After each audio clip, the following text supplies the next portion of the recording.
Hello, welcome to Primer and Co's Terminology Tuesday, where we cover some of the some simple firearms terminology that new shooters can get confused with.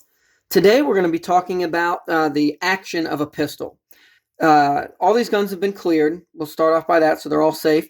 So, with semi-automatic pistols and revolvers, it pretty well falls into three categories. You have a single action only, a double action single action, or a double action only.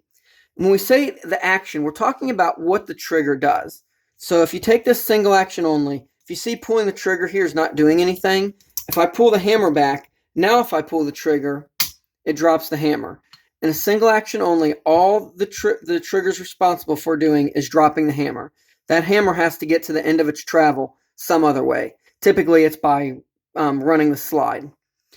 And the flip side, this double action, single action, when it's off safe, pulling the trigger actually cocks the hammer back to its end of its travel and then drops it forward. Now, if we had been firing this, the slide would cycle and then this hammer would be back. For every other shot now, it's single action only, which is where you get the name double action, single action.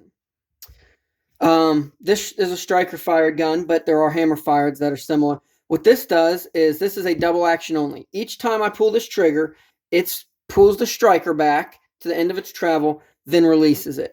So it's doing two jobs every time we pull the trigger. These all have their benefits, pluses and minuses, so none are better than the other.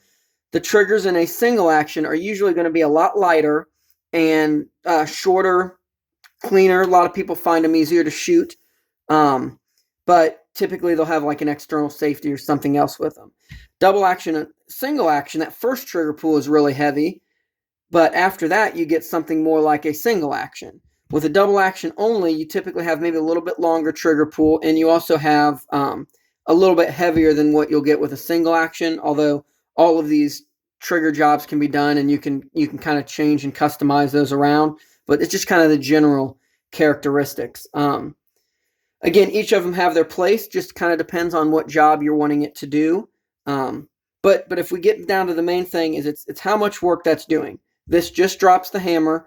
This cocks the hammer and drops it, and then just drops the hammer. And this one is pulling that striker back and releasing it every single time. So each of them kind of has their own place that they shine. I hope this helps answer any of your questions. If not, feel free to comment down below and ask questions, or email us or private message us. We'd love to help you out, and hope you have a great day.